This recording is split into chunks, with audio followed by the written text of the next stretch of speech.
जय मसीह की। Mysore hope centre का हिंदी आराधना में आप सबका स्वागत है।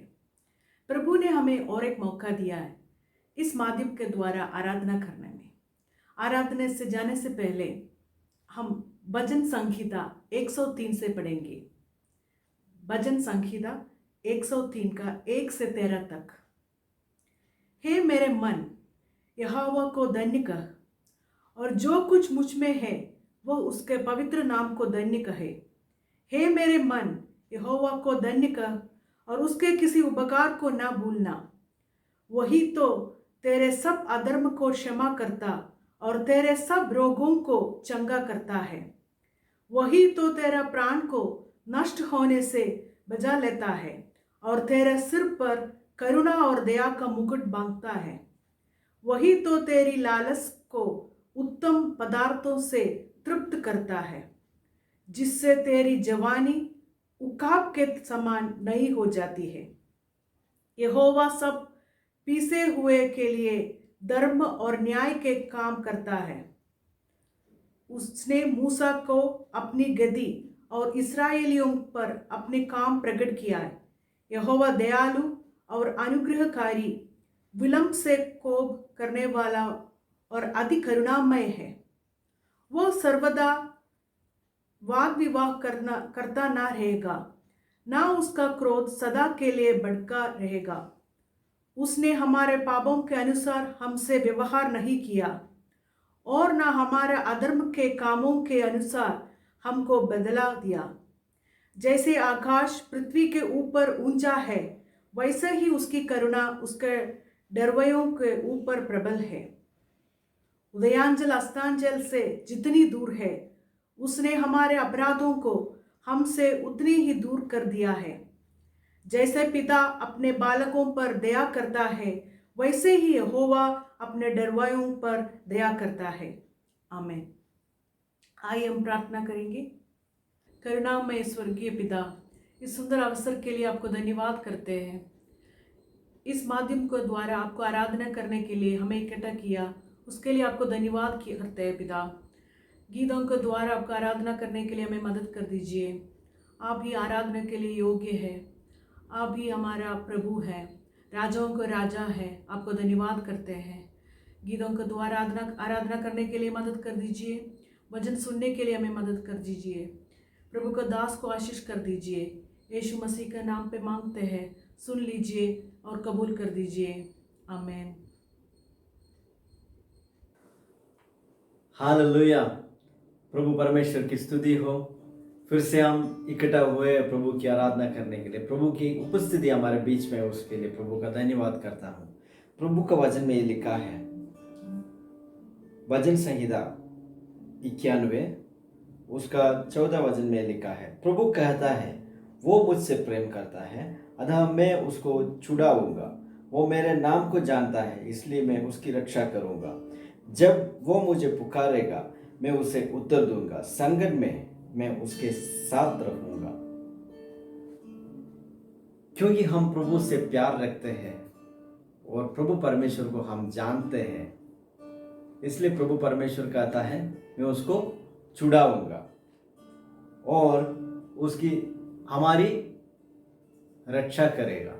आमीन। और प्रभु परमेश्वर ये भी कहता है, जब वो मुझे पुकारेगा मैं उसे उत्तर दूंगा। संकट में मैं उसके साथ रहूंगा।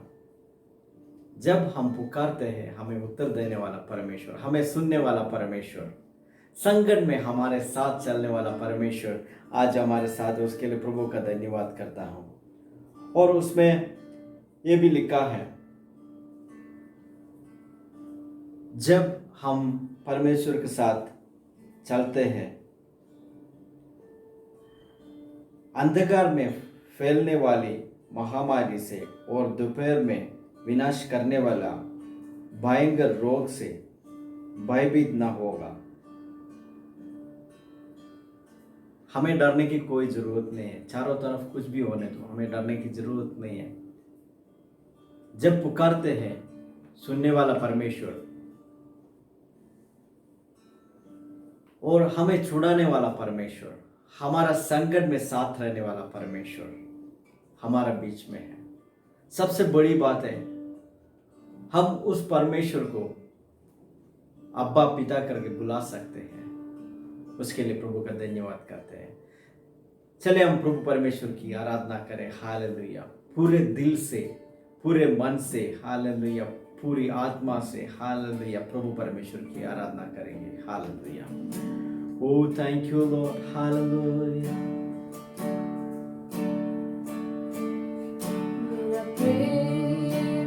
गीत तू प्यारे यीशु मेरा प्रेम गीत तू प्यारे यीशु मेरे,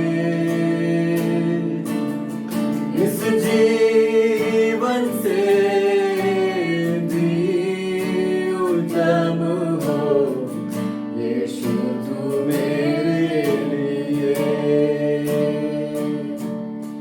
इस जीवन से भी उत्तम हो यीशु तू मेरे लिए। आराधना आराधना आराधना आराधना आराधना आराधना आराधना आराधना, मेरा प्रेम गीत तू प्यारे यीशु मेरे, मेरा प्रेम गीत तू प्यारे यीशु मेरे, इस जीवन से भी उत्तम हो यीशु तू मेरे लिए। इस जीवन से भी उत्तम हो यीशु तू मेरे लिए। हाथ उठाकर आराधना आराधना आराधना आराधना आराधना आराधना आराधना आराधना, तेरे जैसे है न कोई, तुलना किससे मैं करूं। तेरे जैसा है न कोई, तुलना किससे मैं करूं। है मसीह है प्रभु, तुझ में ही शरण लो। है मसीह है प्रभु,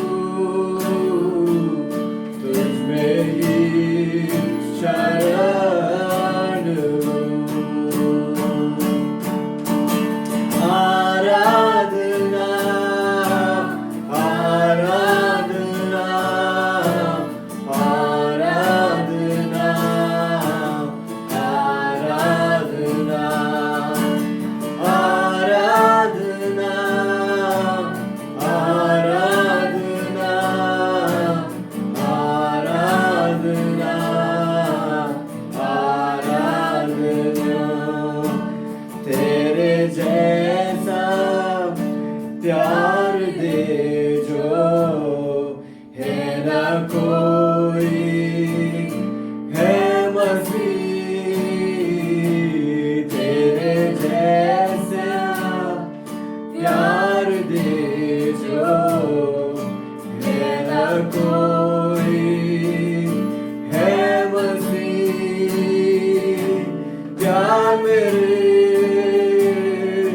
जान मेरे, तू ही है मेरी मंजिल। प्यार मेरे, जान मेरे, तू ही है मेरी मंजिल। आराधना, आराधना, आराधना, आराधना, आराधना, आराधना, आराधना, आराधना। इस जीवन से भी उत्तम हो यीशु तू मेरे लिए।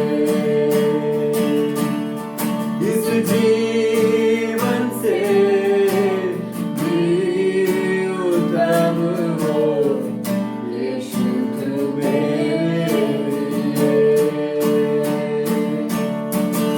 आराधना, आराधना, आराधना, आराधना, आराधना, आराधना,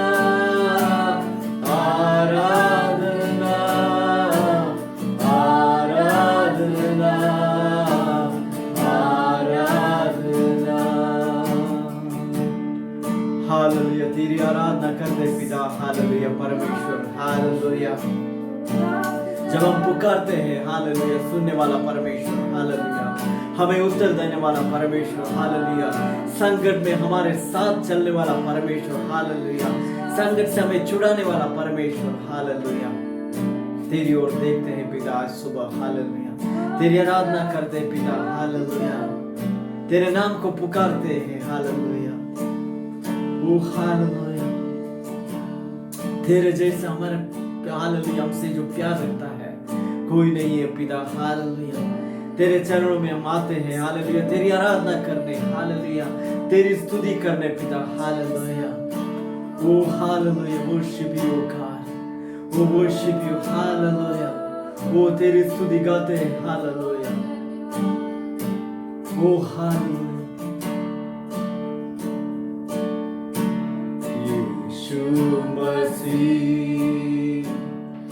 तेरे जैसा है कोई नहीं, तेरे चरणों में झुके आसमान और महिमा गाए सभी। यीशु मसीह तेरे जैसा है कोई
हमसे कितना प्यार किया, हमें पापों से छुड़ाने को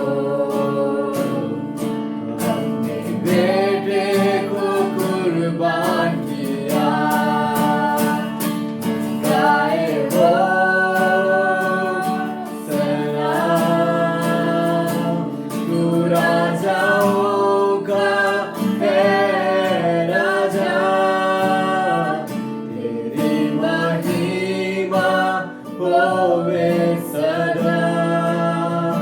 तू है प्रभु हमारा खुदा, हम गाए हो सलाम, तू राजाओं का है राजा, तेरी महिमा होवे सदा। तू है प्रभु हमारा खुदा, तू है प्रभु हमारा खुदा। हालेलुया यीशु मसीह, हालेलुया। तुझे छोड़कर हालेलुया हमारा कोई खुदा नहीं है। हालेलुया, ओ हालेलुया प्रभु परमेश्वर, हालेलुया हालेलुया। तूने हमसे प्रेम रखा है, हालेलुया हालेलुया, जो और कोई नहीं कर सकता पिता। हालेलुया, ओ रबा शरिया सुखमरिया सखनिया सुरवसिका, ओ worship you God. Hallelujah, O hallelujah, तू पवित्र परमेश्वर है। हालेलुया, उसके लिए धन्यवाद करता हूँ पिता। हालेलुया, ओ हालेलुया, तेरे पास हम आते हैं हालेलुया और कहते हैं हालेलुया सिर्फ तू ही पवित्र है पिता, सिर्फ तू ही पवित्र परमेश्वर है पिता। हालेलुया हालेलुया, तू पवित्र है, फिर भी हालेलुया आपके सामने आने के लिए हालेलुया हमें मदद की प्रभु परमेश्वर। हालेलुया, उसके लिए धन्यवाद करते हैं। Hallelujah, O hallelujah, thank you Lord. Hallelujah, oh thank you. पवित्र पवित्र पवित्र, तू पवित्र पवित्र पवित्र, तू पवित्र पवित्र पवित्र मेरे खुदा। यस लॉर्ड, तू पवित्र पवित्र पवित्र, तू पवित्र पवित्र पवित्र, तू पवित्र पवित्र पवित्र मेरे यीशु। यस लॉर्ड,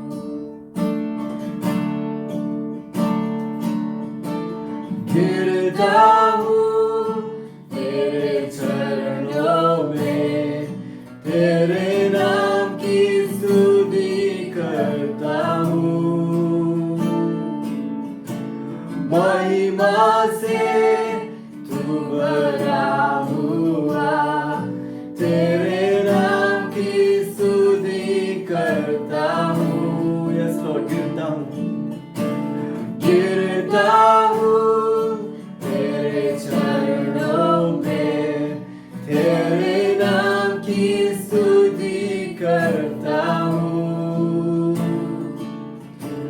महिमा से तू भरा हुआ, तेरे नाम की स्तुति करता हूँ।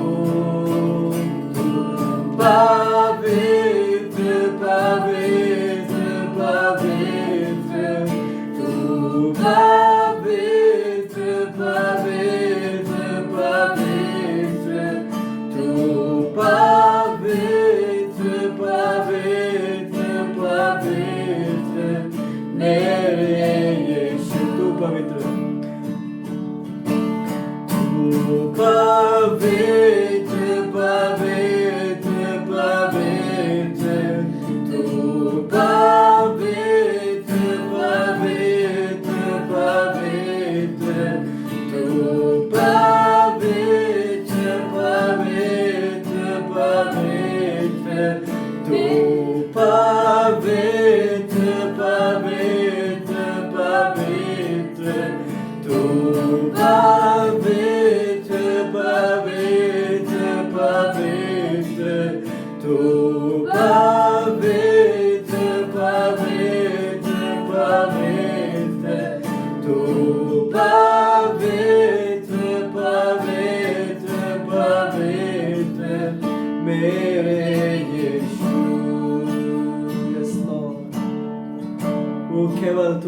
पवित्र है पिता परमेश्वर, हालेलुया। वो केवल तू ही योग्य है, हालेलुया, हमारी आराधना के लिए पिता, हालेलुया।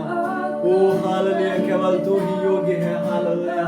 जो परमेश्वर हमें रचाया है, हालेलुया, जो परमेश्वर हमें हालेलुया पुकारा है, हालेलुया। ओ हालेलुया, तेरा धन्यवाद करते पिता, हालेलुया। ओ तेरी स्तुति करते सुबह के समय पिता, हालेलुया, हमारा बीच में, हालेलुया, हालेलुया, आपकी उपस्थिति है उसके लिए धन्यवाद करते पिता, हालेलुया। ओ हालेलुया, हम जो पुकारते हैं हमें सुनने वाला परमेश्वर, हालेलुया। ओ हालेलुया, वो हमें उतरलाने वाला परमेश्वर, हालेलुया, हमें छुड़ाने वाला परमेश्वर, हालेलुया। ओ रबा शरीय साकरे, ओ hallelujah, thank you Lord, hallelujah. O hallelujah, तेरी आराधना करते पिता, ओ तेरी स्तुति गाते पिता, ओ क्योंकि तेरे जैसा कोई नहीं पिता। ओ वी वर्शिप यू, ओ वी वर्शिप यू, हालेलुया। ओ धन्यवाद करते पिता, हालेलुया। ओ हालेलुया, प्रभु परमेश्वर, इस सुंदर समय के लिए आपका धन्यवाद करते हैं पिता, हालेलुया। फिर से आपकी आराधना करने के लिए, हालेलुया, हमें मदद की पिता, हालेलुया। ओ हालेलुया, हमें बचा के रखने के लिए धन्यवाद पिता, हालेलुया। अलग अलग जगहों पर बैठकर, हालेलुया, वो एक मन से, हालेलुया, तेरी आराधना करने के लिए, हालेलुया, एक ही आत्मा से, हालेलुया, तेरी पवित्र आत्मा के द्वारा, हालेलुया, ओ परमेश्वर आपकी आराधना करने के लिए हमें मदद की, उसके लिए धन्यवाद पिता, हालेलुया। ओ हालेलुया, संकट में, हालेलुया, हमारा साथ चलते हैं उसके लिए धन्यवाद पिता, हालेलुया। ओ हालेलुया, वो हमारे साथ है सुबह, हालेलुया, हमारे बीच में आने के लिए धन्यवाद पिता, हालेलुया। ओ हालेलुया, आपके लॉर्ड प्रभु के दास को आपके हाथ में समर्पित करते हैं पिता, हालेलुया, प्रभु को वचन बांटने के लिए, हालेलुया, जो हमसे आज आप बात करना चाहते हैं, हालेलुया, हमारा हृदय को छूने के लिए, हालेलुया, हमारा हृदय में आपके वचन काम करने के लिए, हालेलुया, हमारा जीवन बदलने के लिए, वो आपकी ओर करीब आने के लिए, हमें मदद करने के लिए, हालेलुया, तेरे वचन के द्वारा, हालेलुया, हमें मदद कर पिता, हालेलुया। हम सबको आपके हाथ में समर्पित करते हैं पिता, हालेलुया। तेरी स्तुति हो, तेरी महिमा हो, हालेलुया, सारे आदर आपको देते हैं पिता, हालेलुया। प्रभु यीशु मसीह के नाम पे मांगते हैं, सुनिए और कबूल करिए, आमीन, हालेलुया। यीशु मसीह की जय हो। मैं विश्वास करता हूँ कि आज एक और रविवार आप परमेश्वर को आराधना कर पाए, और हम सब जहाँ जहाँ पे हैं, अपने अपने घर पे हैं, अपने अपने मोबाइल में या लैपटॉप में या कंप्यूटर में जब आराधना देखते हैं और परमेश्वर को आराधना करते हैं, मैं ऐसा विश्वास करता हूँ कि हम सब प्रभु का उपस्थिति एहसास कर पा रहे हैं। अगर आप महसूस नहीं कर पा रहे तो मैं आपको ये बोलना चाहता हूँ कि आप वैसे ही आप परमेश्वर को आराधना करो जैसे आप कलीसिया में, मतलब अगर आपको खड़ा होकर आराधना करने क्या प्रैक्टिस है तो आप खड़ा होकर ही आराधना कीजिए। अगर आपको गाना गाने के ऊंचे ऊंचे शब्द से गाना गाने का स्वभाव है तो आप वैसे ही कीजिए। कभी कभी क्या होता है कि जब हम टीवी में देखते हैं या हम कंप्यूटर में देखते हैं या मोबाइल में देखते हैं तो हम सिर्फ देखते रहते हैं, हम उसमें अपना तरफ से पार्टिसिपेट नहीं करते। आराधना एक ऐसा चीज है जो हमें करना है, दूसरे लोग करते हैं वो देख के कोई फायदा नहीं। इसलिए मैं आपको एनकरेज करना चाहता हूँ कि जब भी आराधना है, रविवार में हम वचन जब लेते हैं, जब हम आराधना का समय देख सुनते हैं तो हम भी साथ में गाए, हम भी परमेश्वर का स्तुति करें, और जब हम ऐसा करते हैं तो हम परमेश्वर का उपस्थिति में एहसास महसूस कर पाएंगे। तो आज हम एक ऐसे चीज के बारे में बात करेंगे जो ज्यादातर लोग बात नहीं करते, दैट इज अबाउट चुनना। ये कि परमेश्वर ने हमें चुना है। नहीं, हम सब ये मानते हैं कि परमेश्वर ने मुझे चुना है, परमेश्वर ने सब जो भी मसीह है उनको चुना है। तो ये चुनने वाली बात कैसी होती है? दुनिया में हम जब देखते हैं तो वचन से जाने से पहले हम प्रार्थना करेंगे। प्रभु आपकी स्तुति हो, इस दिन के लिए धन्यवाद, इस समय के लिए धन्यवाद। आपकी पवित्र आत्मा को मैं स्वागत करता हूँ कि आप हर एक घर में, हर एक व्यक्ति के साथ जो ये सुन रहा है, उनके साथ बात करें। उनको ये बात, आपका वचन समझने की कृपा दे। जो भी आप बोलना चाहते हैं, आप बोलिए। ये पूरा समय और हम सबको आपके हाथ में देते हैं, यीशु के नाम में। प्रभु की स्तुति हो। तो हम सब कई चीज चुनते हैं ना। जब हम बाजार में जाते हैं तो हम एप्पल या फल चुनते हैं, हम सब्जी चुनते हैं, हम चावल चुनते हैं, और हम सबको अपना अपना चुनौती है, दैट चुनने का रीति है, तरीका है। हम जाके कोई शर्ट या ड्रेस खरीदते हैं तो अपना अपना टेस्ट के हिसाब से, अपने अपने हिसाब से चुनते हैं। हमें काम के लिए भी चुना जाता है। हम कोई काम के लिए जाते हैं तो इंटरव्यू देते हैं तो हमें चुना जाता है ना। हम उसके लिए हम बहुत काम भी करते हैं। हम पढ़ते हैं, डिग्री लेते हैं, फिर इंटरव्यू जाते हैं, सीवी बनाते हैं। मेरा पूरा लिख के कि मेरा एड्रेस है, ये है, मेरा नाम ये है, मेरा फोन नंबर ये है, मैंने यहाँ यहाँ काम किया है, मेरा ये अनुभव है या कोई अनुभव नहीं है, मेरा ये कॉलेज में पढ़ाई हुआ, इतना मार्क्स आया, सब लिख के हम देते हैं। तो और लोग उसके हिसाब से इंटरव्यू में बुलाते हैं, इंटरव्यू करते हैं और चुनते हैं। तो ये चुनने वाली बात हम कई जगह में देखते हैं। इनफैक्ट चुनने वाली बात बोल रहे हैं तो मुझे एक जोक याद आ रहा है जो मैंने पढ़ा था। तो वो ये है कि एक आदमी ने एक इंटरव्यू अटेंड किया एक काम के लिए। तो उन्होंने अपना सीवी दे दिया। तो सीवी में जैसे लिखा होता तो लिखा था उसका नाम, एड्रेस, उसने यहाँ पढ़ा, इतना इतना मार्क्स मिला, ये जगह पे काम किया, 2010 से 2012 तक यहाँ काम किया, 2012 से 2015 तक यहाँ काम किया, ऐसा ऐसा उन्होंने लिख के रखा था। तो इंटरव्यू ने देखा तो सब ठीक था, पर एक जगह में गैप था। तो उन्होंने उनसे पूछा कि आप भाई, आप तो सब जगह पूरा 10-15 साल से काम कर रहे हैं, पर आपका 1 साल का गैप है वो 2020 में, आप 2020 में क्या कर रहे थे? तो जो इंटरव्यू दे रहे थे उन्होंने बोला कि 2020 में मैं हाथ धो रहा था। तो कभी कभी हमारा हालात भी ऐसा होता है कि हमारा जो काम का जो ये है, या हम जिस काम के लिए चुने जाते हैं वो काम से हम निकाले भी जाते हैं। और कभी कभी हमारा सीवी में ना क्या है, गैप आता है, 1 साल का गैप, 2 साल का गैप।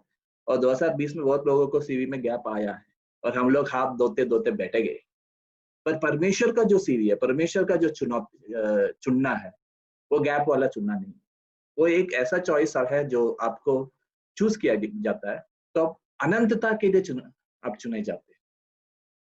कभी भी आपको कोई लेटर नहीं आएगा बोल रहे कि अभी आपकी सेवा की जरूरत नहीं है। ये अनंतता के लिए, सेवा के लिए आप चुने जाते हैं।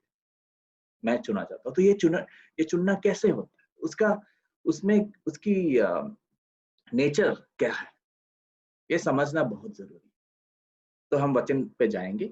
परमेश्वर का वचन में 1 पतरस का 1 अध्याय 2 वचन, ठीक है।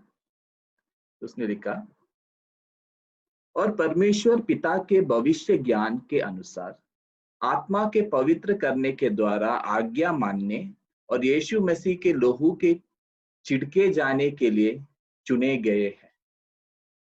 ठीक है, ये कौन चुने गए हैं? कुछ लोग, कुछ अंग्रेजी में बोलते हैं कि some people, you are a people chosen. आप एक लोग है जो चुने गए हैं। तो कौन है ये लोग जो चुने जाते हैं? क्या बात है जिससे हम चुने जाते हैं? वचन हमें वो कोई क्लूलेस नहीं छोड़ता। वचन हमें समझाता है कि क्या चीज है जिसके द्वारा, जिसके कारण हम चुने जाते हैं। वो वही 1 पत्रोस में ही है, 1 पत्रोस का 2 अध्याय में है। हम पढ़ेंगे 7वां से 9वां वचन, वर्सेस 7 to 9। सो तुम्हारे लिए जो विश्वास करते हो वह तो बहुमूल्य है, पर जो विश्वास नहीं करते उनके लिए जिस पत्थर को राजमिस्त्रियों ने निकम्मा ठहराया था वही कोने का सिरा हो गया। अब यीशु मसीह के बारे में बोल रहा है कि सो तुम्हारे लिए जो विश्वास करते हो वह तो बहुमूल्य। कौन बहुमूल्य? यीशु मसीह बहुमूल्य। पर जो विश्वास नहीं करते उनके लिए जिस पत्थर को राजमिस्त्रियों ने निकम्मा ठहराया था कोने की सिरा हो गया था, बहुत बहुमूल्य हो गया है। और ठेस लगने का पत्थर और ठोकर खाने का चट्टान हो गया, क्योंकि वे तो वचन को न मानकर ठोकर खाते हैं और इसी के लिए वे ठहराए भी गए थे। पर तुम एक चुना हुआ वंश, ये नवा वचन है, तुम एक चुना हुआ वंश और राजपदारी याजकों का समाज और पवित्र लोग और परमेश्वर की निज प्रजा हो, इसलिए कि जिसने तुम्हें अंधकार में से अपनी अद्भुत ज्योति में बुलाया है, उसके गुण प्रकट करो। तो एक बहुत सिंपल सी चीज है। कई लोग हैं जो यीशु को देखते या मिलते हैं, उनमें से कुछ लोग को यीशु क्या लेता है कि बहुमूल्य है, कि यीशु मसीह है, उनका वचन है, वो जो देते हैं वो बहुमूल्य है। और कुछ लोग को देता है कि यीशु कौन है यार, क्या बड़ी बात है। और इसी हिसाब से चुना, ये जो चॉइस बोलते हैं ना, ये चुनने वाली बात होता है। परमेश्वर उन लोगों को चुनता है जो यीशु मसीह को बहुमूल्य ठहराता है। ये वचन में एक और तरीके में सिखाया जाता है, वो मत्ती का पुस्तक है। मत्ती का पुस्तक में 13वां अध्याय है, 45-46, दैट इज 45 और 47 है ना, 46। ओके, मैं पढ़ता हूँ। मत्ती का पुस्तक 13वां अध्याय 45 और 46। वो कहता है कि स्वर्ग का राज्य एक व्यापारी के समान है जो अच्छे मोतियों की खोज में था। जब उसे एक बहुमूल्य मोती मिला तो उसने जाकर अपना सब कुछ बेच डाला और उसे मोल से दिया। देखिए, एक स्वर्ग का राज्य ऐसा है कि एक व्यापारी है, वो मोतियों का खोज में, और उसे एक बहुत बहुमूल्य मोती मिला। एक ऐसा मोती मिला जो सब मोतियों से मूल्य उसका ज्यादा है। तो उन्होंने क्या किया, अपना सब कुछ बेच दिया और वो मोती उन्होंने खरीद लिया। तो क्या यीशु मसीह आपके लिए बहुमूल्य है? क्या यीशु मसीह आपका सब चीजों से ज्यादा मूल्य है आपके लिए? क्या यीशु मसीह का वचन आपके लिए बहुमूल्य है? जो लोग सोचते हैं, जो लोग का दिल में यीशु मसीह बहुमूल्य है, वही लोग हैं जिनको परमेश्वर ने चुना। तो ये बहुत सोचने वाली बात है कि क्या यीशु मसीह आपके लिए बहुमूल्य है। हमने देखा है कि लोगों के लिए कई चीज बहुमूल्य होता है। जैसे हम देखते हैं कि जिस आदमी ना, आप माइसर बोलते हैं ना, जिसको पैसा से बहुत प्यार है, उसके लिए पैसा बहुत बहुमूल्य होता है। पहले के जमाने में क्या करता था, वो पैसा जेवरात सब लेके अपना तिजोरी में भर देता था और उस तिजोरी को बंद कर देता है और बीच बीच में जाके तिजोरी के अंदर देखता है क्या कितना है, और जितना गिनता है वो कम लगता है उसको। पहले गिनता तो बोलता है यार बहुत ज्यादा है, फिर गिनते गिनते वो उसको लगता है यार काफी नहीं है, मुझे और चाहिए। हम लोग भी करते हैं, हम लोग बैंक में डालते हैं आजकल, पर बैंक में भी ऐसे बैंक बैलेंस देखते हैं या मेरा जमीन का ये देखते हैं, घर का देखते हैं, या जितना है पहले देखते सोचते यार ये बहुत है मेरे पास, एक घर है मेरे पास, इतना ज्यादा है, सोचते यार एक ही घर है, एक और चाहिए। क्यों? क्योंकि हमें हमारे लिए ये चीज बहुमूल्य हो गया, हमें और चाहिए, इसका और चाहिए। और दूसरी चीज भी हम देख सकते हैं, कुछ लोग हैं जिसके लिए गाड़ियां बहुत बहुमूल्य है, तो वो बहुत पढ़ते रहते कि हाँ ये गाड़ी बढ़िया है, ये गाड़ी बढ़िया है, और पैसा इकट्ठा कर कर करके वो गाड़ी लेता है। क्या बात है, ये गाड़ी तो मस्त है। फिर वो गाड़ी को रोज आके पानी लगा के वॉशिंग करता है, वैक्स लगा के पॉलिश करता है, कोई आके उसके ऊपर कोई छींट भी आ गया तो उसका दिल टूट जाए। क्यों? क्योंकि वो गाड़ी उस आदमी के लिए बहुमूल्य है। तो वैसे ही सवाल है, यीशु मसीह जिनके लिए बहुमूल्य है, उनको प्रभु या उनको परमेश्वर चुनता है। तो किस काम के लिए परमेश्वर चुनता है? और एक और चीज है, अगर वचन आप देखेंगे, एक पत्रोस का 2 का 6 वर्स, ठीक है, मैं वापस पढ़ता हूं उसको।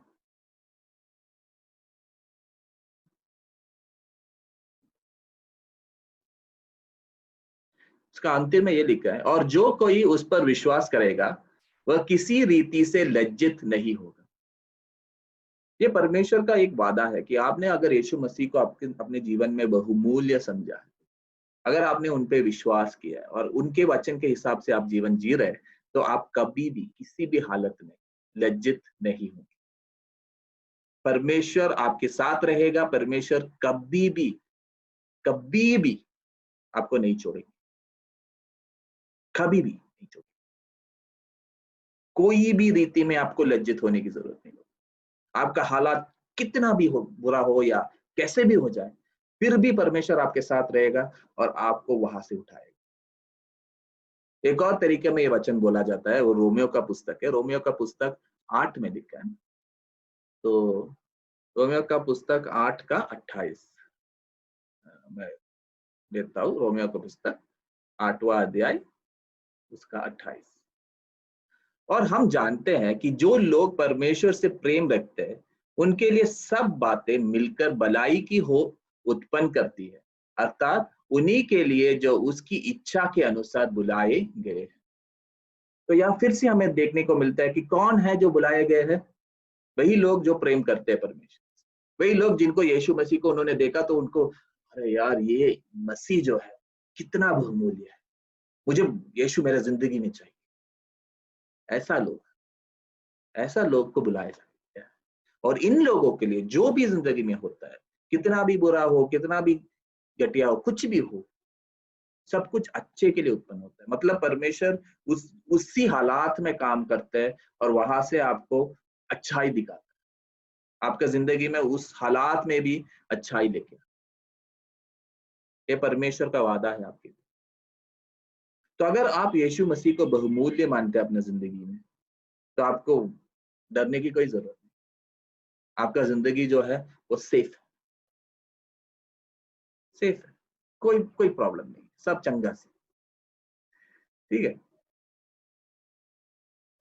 पर सिर्फ उसमें खत्म नहीं होता। हमें दिखता है कि 1 पत्रोस का 2 अध्याय में जो मैं पढ़ा था, उसमें 9वां वचन दिखता है कि हमें सिर्फ चुना नहीं गया कि एक साइड में खड़ा हो जाए, हमें चुना गया है कुछ बनने के लिए। और वो लिखा गया है 1 पत्रोस की 2 अध्याय की 9वां वचन, तुम एक चुना हुआ वंश और राज पद्दारी याजकों का समाज और पवित्र लोग और परमेश्वर की निज प्रजा, इसलिए कि जिसने तुम्हें अंधकार में से अपनी अद्भुत ज्योति में बुलाया है, उसके गुण प्रकट करो। तो हमें बुलाया गया है और हम कौन है? अभी हम राज पद्दारी है, राज पुरोहित है, और हम पवित्र लोग हैं। परमेश्वर के नजर में हमें पवित्र दिखते हैं और हम परमेश्वर का निज प्रजा है, उनका प्रजा है। तो इसका ये वचन में बहुत बहुत गहरा अर्थ है। मैं पूरा बोलने के लिए रहूंगा तो मुझे 3-4 घंटा बोलना पड़ेगा, पर मैं इतना ही बोलूंगा कि एक ही चीज में मैं आपको नजर लेके जाना चाहता हूँ, वो है राज पद्दारी या राज पुरोहित। राज का मतलब तो आपको पता है। राज का मतलब है राज करने का अधिकार। परमेश्वर ने जब सब कुछ यीशु मसीह के हाथ में दिया है, दुनिया में जो भी अधिकार है, मत्ती का 28वां चैप्टर में यही बोलता है कि दुनिया में जो भी अधिकार है, सब अधिकार किसके हाथ में? यीशु मसीह के हाथ। और जब आप यीशु मसीह के लोग हैं, जब आप यीशु मसीह के साथ है, तो वो अधिकार में भी आपको एक पाठ है। जब आप मसीह के नाम में प्रार्थना करते तो उसी अधिकार से प्रार्थना करते। तो इसीलिए आपको राज वाला नाम दिया है, क्योंकि आप राजा के साथ है और राजा के साथ आप राज कर रहे हैं। और ये पुरोहित का मतलब क्या है? हम तो पुरोहित को देखते भी है। पुरोहित कौन होता है? पुरोहित वही होता है जो प्रभु या परमेश्वर को बलि चढ़ाता है, और जो लोगों का जो प्रार्थना है, लोगों का जो रिक्वायरमेंट है, वो प्रभु के पास लेके जाता है। मतलब लोगों और प्रभु परमेश्वर के बीच में मध्यस्थता करता है। हाँ? पुरोहित बलि चढ़ाता है। ठीक है, मैं आज उस चीज के बारे में भी थोड़ा बात करना चाहता हूँ। पुरोहित वो है या पुजारी वो है जो परमेश्वर को बलि चढ़ाता है। हम पुराने नियम में देखेंगे तो हमें दिखता है कि पुरोहित कई तरह का बलि कई दिनों में चढ़ाता है, भेड़ बकरियों को चढ़ाता है। पर वो वाला बलि आजकल तो है नहीं, और कभी भी वो वाला बलि परमेश्वर को कुछ ज्यादा पसंद नहीं था। पर तो हम जब यीशु मसीह के लोग हैं, हम जो प्रभु के लोग हैं, हम जो राज पद्दार हैं, हम जो राजपुरोहित है, हमें कैसा बलि चढ़ाना चाहिए? क्या बलि है जो परमेश्वर को जो प्रसन्न करता है? तो उस बलि के बारे में मैं कुछ बात करूं। पहला चीज तो एक पत्रोस में ही लिखा है, एक पत्रोस का 2:9 में लिखा है, वो बलि ये है, क्या है कि जिसने उन्हें अंधकार, हम इसलिए कि जिसने उन्हें अंधकार में से अपनी अद्भुत ज्योति में बुलाया है, उसके गुण प्रकट करें। हम प्रभु का या परमेश्वर का गुण प्रकट करें, हम लोग को बताए कि प्रभु कैसा है, कि परमेश्वर कैसा है, यीशु कैसा है, कि यीशु ने मेरे लिए क्या किया। ये हिब्रायर का पुस्तक में भी यही चीज बोला गया है। मैं आपको दिखाता हूँ।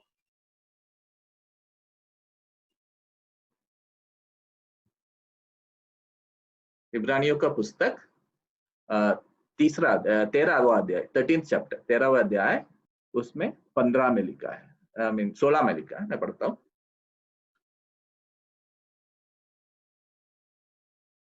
सॉरी, 15 में लिखा है, इसलिए हम उसके द्वारा स्तुति रूपी बलिदान अर्थात उन होठों का फल जो उसके नाम का अंगीकार करते हैं, परमेश्वर के लिए सर्वदा चढ़ाया करें।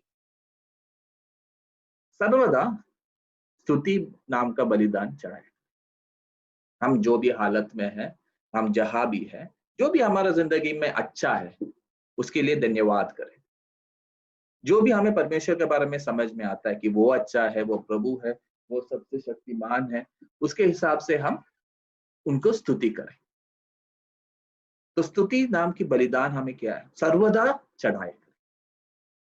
वो एक बलिदान जो हम परमेश्वर को दे सकते हैं। दूसरा बलिदान जो है वही हिब्रानियों का पुस्तक में 13वां अध्याय 16 में। पर भलाई करना और उदारता ना भूलो, क्योंकि परमेश्वर ऐसे बलिदानों से प्रसन्न होता है। जब आप भलाई करते हैं और जब आप लोगों को उदारता है, जब आप उदार है ना, जब आप लोगों की जरूरत के हिसाब से आप अपने पैसे या अपना सामान से देते हैं, तब परमेश्वर प्रसन्न। ये ऐसा कोई काम नहीं है जो हमें अपना पापों से बचाता है, ये कोई काम पापों के लिए प्रायश्चित नहीं है, पर ये एक चीज से जो परमेश्वर को प्रसन्नता मिलता है, जब लोग क्या करते हैं, जब लोग भला काम करें, जब लोग उद्धार बने। तो आपको भी उद्धार बनने के लिए बुलाया गया है, आपको भी भला काम करने के लिए बुलाया गया है। क्यों? क्योंकि ये परमेश्वर को प्रसन्न करता है। ये राज पुरोहित होने के कारण हमें करना चाहिए। दूसरा चीज है, 1 शमूएल 15 का 22 में पढ़ेंगे। 1 शमूएल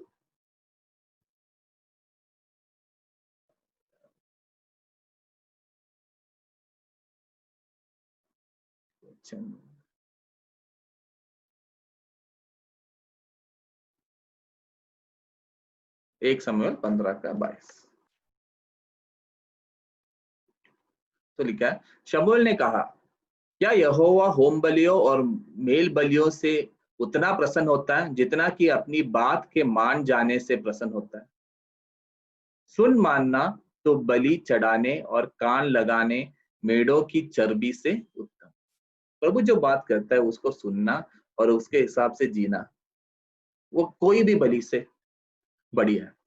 कभी कभी लोग क्या सोचते हैं कि मैं एक कैंडल, बोलता है ना, कैंडल लेके मैं प्रभु को दे दिया, तो उसके कारण प्रभु प्रसन्न होता है। पर अगर हमारा जिंदगी ऐसा है जिसमें हम प्रभु का वचन के हिसाब से नहीं चलते, तो उसका कोई फायदा नहीं।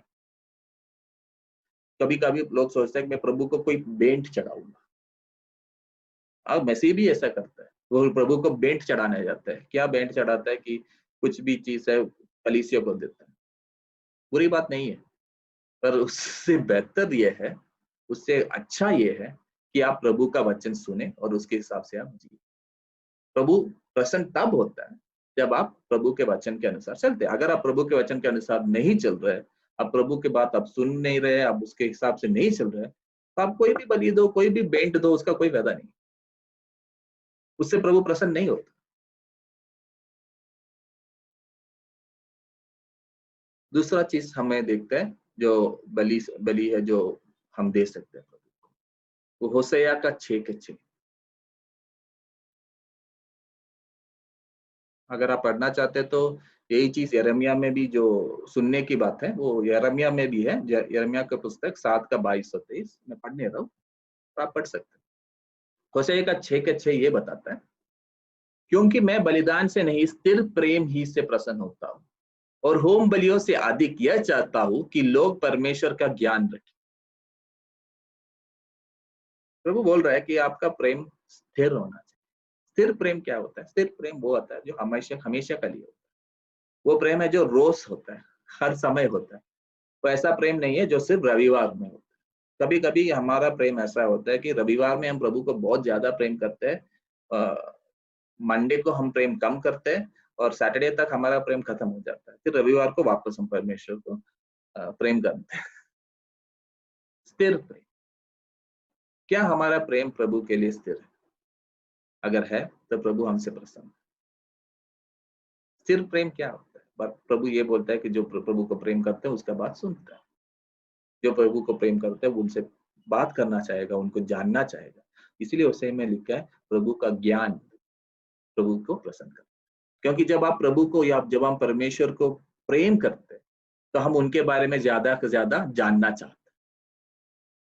ये लोगों के साथ भी होता है। जब हम लोगों को बहुत ज्यादा पसंद करते हैं तो हम उनका बात सुनना चाहते हैं, हम उनके बारे में ज्यादा जानना चाहते हैं।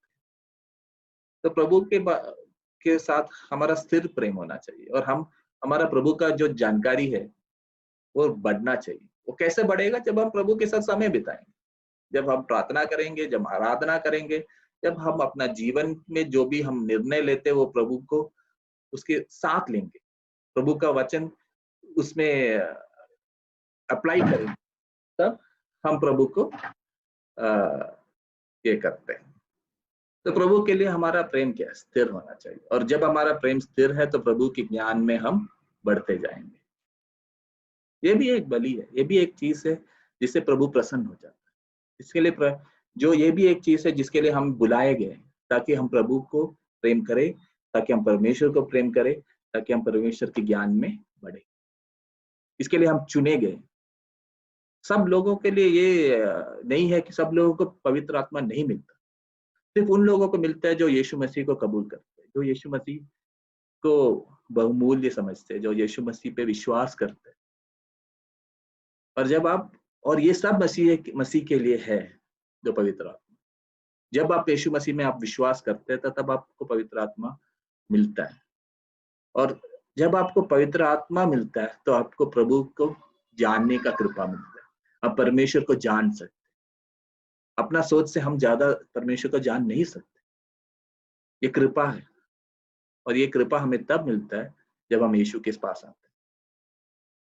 और जब हम यीशु का प्यार में बढ़ते हैं तब हमारा ज्ञान भी बढ़ता है, हमारा ज्ञान भी बढ़ता है। हम प्रभु को ज्यादा जानने लगते हैं, हम उनका वचन ज्यादा जानने लगते हैं, हम परमेश्वर के निकट आ सकते हैं। और हमें इसके लिए बुलाया गया है। हमें इसके लिए नहीं बुलाया गया कि सिर्फ रविवार में चर्च में आओ और बाकी दिन परमेश्वर को भूल जाए। और शायद ये कोरोना इसीलिए हुआ है ताकि हम ये समझे, ताकि हम अपना निजी जीवन में भी ध्यान दें, ताकि हम रविवार छोड़ के बाकी दिनों में के ऊपर भी नजर डालें और सोचे क्या प्रभु इन दिनों में मेरे साथ है? क्या सोमवार में मैं प्रभु के साथ हूँ? क्या शुक्रवार में मैं प्रभु के साथ हूँ? शायद ये एक अच्छा समय है ये सोचने की। मैं भी ये सोच रहा हूँ। मेरा जिंदगी में अभी प्रार्थना का समय बढ़ा है। क्योंकि इसलिए क्योंकि हम कलीसिया में जा नहीं पा रहे। कलीसिया में जा नहीं पा रहे, लोगों से प्रार्थना ले नहीं पा रहे, तो हमें प्रभु के ऊपर निर्भर होना पड़ रहा है ज्यादा। हमें अपना घर को कलीसिया बनाना पड़ रहा है। हमारा घर में परिवार के साथ प्रार्थना में समय देना पड़ता है, उसको फोकस करना पड़ रहा है। ये समय ये है कि आप और मैं अपने घर में जो परिवार है वहां कलीसिया, वहां प्रभु का स्तुति हो, वहां परमेश्वर का प्रेजेंस हो, वह परमेश्वर का अनुभव हो, वह वचन का सीख हो। और ये समय का आप इस्तेमाल करो, ये समय को आप छोड़ो मत। इस समय से हम जब बाहर निकलेंगे तो हमारा जो परिवार है, हमारा परिवार प्रभु की प्रेम में स्थिर होना चाहिए। मैं जो हूं, मैं प्रभु की प्रेम में स्थिर होना चाहिए, मुझे प्रभु की प्रेम में स्थिर होना चाहिए। ये एक कभी कभी ऐसा चीज भी होता है ताकि हम अपने आप को समझे, हम अपना प्यार का गहराई समझे और सही अपने आप को सही करें। एक और चीज जो प्रभु को प्रसन्न करता है, जो एक बलि जैसा है, एक बलि जो हम चढ़ाते हैं, जो मसीह चढ़ाता है, वो है आपको मिलेगा रोमियो की पुस्तक 12वां अध्याय, 12th चैप्टर रोमन्स। रोमियो का पुस्तक 12वां अध्याय में ये बताता है, पहला वचन, इसलिए हे भाइयों, मैं तुमसे परमेश्वर की दया स्मरण दिलाकर विनती करता हूं कि अपने शरीरों को जीवित और पवित्र और परमेश्वर की भावता हुआ बलिदान करके चढ़ाओ, यही तुम्हारी आत्मिक सेवा है। वचन हमें यह सिखाता है कि हमारा जो शरीर है वो परमेश्वर का मंदिर है, वो पवित्र आत्मा हमारा शरीर में रहता है। तो हमें अपना शरीर से पाप नहीं करना है, हमें अपना शरीर कैसे चढ़ाना है, एक बलि जैसे प्रभु की काम के लिए चढ़ाना है। हम अपना शरीर कोई भी गलत चीज के लिए इस्तेमाल ना करें। ये भी एक बलिदान है जो प्रभु को प्रसन्न करता है। और ये सब बलिदान देने के लिए हम बुलाए गए हैं। और कभी कभी हमें लगता भी होगा कि यार ये सब मैं नहीं कर पा, मेरा जिंदगी में मैं देखूं तो कुछ चीज में कर रहा हूं, शायद मैं परमेश्वर को स्तुति करता हूं, मैं वो कर रहा हूं, शायद मैं कुछ अच्छा भला काम करता हूं, हो सकता है मैं कर रहा हूं, पर ये सब कुछ नहीं। कुछ चीजें हैं जो मेरे जिंदगी में है जिसमें मैं प्रभु का बात नहीं सुन रहा हूं, मैं सुन नहीं पा रहा हूं, मैं बार बार गलती कर रहा हूं। कुछ पाप है ऐसा जो मेरा जिंदगी में है, जो बार बार करता हूं। अगर आपका हाल और मेरा हाल ऐसा है तो आप निराश मत हो। इसका मतलब ये नहीं है कि आप प्रभु का पुरोहित नहीं बन सकते, इसका मतलब ये नहीं कि आप बलि नहीं चढ़ा सकते। इसका मतलब इतना ही है कि आपका शुरुआत का जगह थोड़ा बदल जाता है। आपका और मेरा सबका शुरुआत इस रास्ते में, इस यात्रा में एक ही जगह से होता है। एक ही बलिदान से हम बाकी सब बलिदान का शुरुआत करते हैं। और वो बलिदान में आपको दिखाता हूँ, वो है भजन संहिता की 51, आई थिंक यस, भजन संहिता की 51 है, 51 का 16 और 17। क्योंकि तू मेल बलि से प्रसन्न नहीं होता, नहीं तो मैं देता, होम बलि से भी तू प्रसन्न नहीं होता। टूटा मन परमेश्वर के योग्य बलिदान है। हे परमेश्वर, तू टूटे और पिसे हुए मन को तुच्छ नहीं जानता।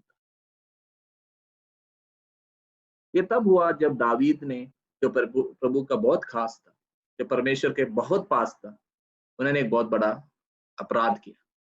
अपराधी बुला सकते हैं हम, सिर्फ उसको पाप नहीं बुला सकते, अपराधी। उन्होंने एक औरत जो दूसरे आदमी का बीवी था, उसके ऊपर मोह किया, उसको चाहा, फिर उस आदमी को मरवाया, फिर इस औरत से शादी की। इतना बड़ा घोर अपराध, इतना बड़ा गलती। और उसके बाद जब दावीद को नेतन बोल के, जो प्रभु का दास है, वो आके उसको बोलता है कि तुमने जो किया गलत किया, प्रभु तुम्हारे ये काम से बिल्कुल प्रसन्न नहीं। तब दावीद को समझ में आता है कि गलत किया। उसके जो पहला बच्चा जो होता है, वो जो इस औरत के द्वारा जो पहला बच्चा होता है, वो मर जाता है, क्योंकि प्रभु उसको ले लेता है और बोलता है कि दावीद, ये तुम्हारे लिए, ये मेरा एक पनिशमेंट, श्राप है, क्योंकि तुमने बहुत बड़ा गलती किया, तुमने बहुत बड़ा अपराध किया। इस अपराध के लिए ये बच्चा को मैं ले रहा हूं। सोचिए, दावीद को तब समझ में आता है कि उसका अपराध इतना बड़ा है। उसको एहसास होता है कि उन्होंने प्रभु के खिलाफ काम किया। और तब दावीद ने ये भजन संहिता लिखा है, और ये बोलते हैं, प्रभु अगर कोई होम बलि होता, अगर कोई किसी चीज को मार के उसका खून से मैं इस पाप का प्रायश्चित कर सकता था, मैं कर देता, पर ऐसा कोई होम बलि नहीं। ऐसा एक ही बलि है जो पापों का प्रायश्चित कर सकता है, वो बलि है यीशु मसीह का बलि जो उन्होंने क्रूस पे चढ़ाया। यीशु मसीह ने खुद अपना जीवन दिया ताकि आपका पाप और मेरा पाप माफ हो जाए। पर हमारा इसमें क्या है काम? और हमारा इसमें हमारा ये है कि हमारा गलती का एहसास हो, हमारा अपराध का एहसास हो। और दावीद को यह एहसास था और दावीद का दिल बिल्कुल टूट गया। वो बोला है, ऐसा लिखा है उन्होंने, टूटा मन परमेश्वर के योग्य बलिदान है। हे परमेश्वर, तू टूटे और पिसे हुए मन को तुच्छ नहीं चाहता। जब हमारा कमियों के कारण, जब हमारा अपराधों के कारण, जब हमारा गलतियों के कारण हमारा मन टूट गया, अगर हमारा मन पिस गया, वो भी एक बलिदान है जो प्रभु तुच्छ नहीं मानता। वो भी एक बलिदान है जो हमारा प्रभु के निकट लेके आता है। अगर हमारा जिंदगी में कुछ ऐसा है, अगर हमारा जिंदगी में एक ऐसा अपराध है जो हम बार बार कर रहे हैं, और अगर हम यीशु में विश्वास करते हैं, अगर यीशु हमारे जिंदगी में बहुमूल्य है, तो मैं आज आपको आमंत्रित करता हूं कि अपना दिल से वो पछताए। ये प्रार्थना करता हूं कि पवित्र आत्मा आपका दिल को तोड़े, आपका हृदय को पीसे, ताकि आपको समझ में आए कि कितना घोर अपराध है, कितना गलती है, और प्रभु ने हमसे कितना प्यार किया और फिर भी हमने ये किया। और जब ये हालात है हमारा, जब हमारा दिल ऐसा है, जब हमारा सोच ऐसा है, तो ये बलिदान प्रभु के लिए स्वीकार है। प्रभु आपके निकट आएगा, प्रभु आपका पास आएगा, आपको कभी नहीं टुकराएगा। ये मेरा अनुभव है और ये वचन ये हमें सिखाता है। कोई भी ऐसा आदमी नहीं है जो सब कुछ में श्रेष्ठ है, पर जहां हम श्रेष्ठ नहीं है वहां हमारा दिल टूटना चाहिए। जिस बात में हम प्रभु का नहीं सुनता, वहां हमारा दिल कठोर नहीं होना चाहिए, टूटना चाहिए। और प्रभु हमें शक्ति देगा, प्रभु हमें समझ देगा कि उस जगह में हमारा परिवर्तन हो, हम नए आदमी बन के नया सोच, नया शक्ति से सही काम करें।